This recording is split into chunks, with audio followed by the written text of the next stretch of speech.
Today, I'm going to be giving you a closer look at this digital thermometer.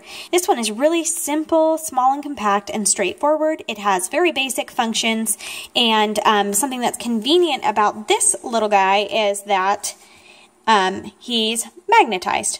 So, rather than throwing this in your drawer and then having to dig through everything to try to find your thermometer when you need it to check your meats, as frequently happens to me, you can just put this right here on your fridge, and then it's conveniently located right there. And it's got a nice black sleek design on it, so it blends in really well with mine on my fridge. It doesn't look too awful. You can also put it on the side if you don't want it right there in the front, but it's nice and handy that you can just stick it right there in your fridge. So I really like that about it.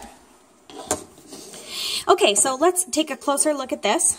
If you flip it over onto the back, you can see right here is where you open up that battery compartment. So this comes with your battery already inserted in there, but you can change easily. It's one of those round disc batteries that it is a CR2032. So you can change there. Also behind this battery pack, it is automatically set to Fahrenheit. So when you read temperatures, they are in Fahrenheit.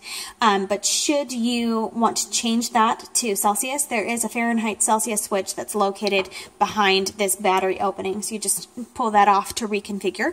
But most people will probably want to have that Fahrenheit, and it's already automatically set. So your probe is tucked away on this one. You've got like a little handle area here. And then here's your probe that you can swing out. So I like that that tucks away so you don't have this large probe just hanging out of here. Okay, and then pops out for convenient use. You can see that there are three very simple buttons on here. You've got your power button, which will go ahead and turn your thermometer on, and it'll just do a reading right there where it's at with the probe. Okay, and you can see that you can see the Fahrenheit there. It's automatically set to Fahrenheit unless you go in and change that.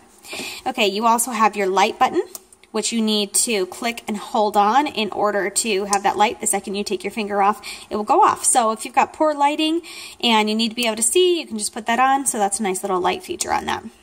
You also have a hold button. So if you want to freeze your temperature right there, you take a reading and you want it to stay on there, go ahead and push that hold button, and hold will come on the screen, and your temperature will remain the same and flash like so until you press it to turn it off.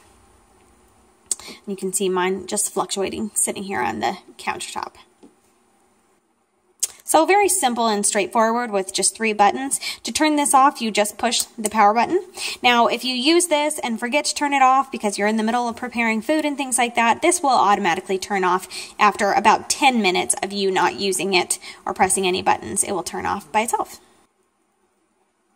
So that's your very simple and straightforward little digital thermometer with an LCD screen and a backlight and a hold button. And then this probe, as you see when you're done using it, just tucks away right there. And then you can just put this on your fridge or any magnetized surface, as it is magnetic on the back. So it's handy. You can stick it on to your refrigerator so you don't have to take up space in one of your drawers or have to dig through there anytime that you need it. It's simple and straightforward. Nothing fancy on this one, just your very basic digital thermometer, which in most of my daily cooking, I don't really need anything fancy. I just want a very basic thermometer, which is that.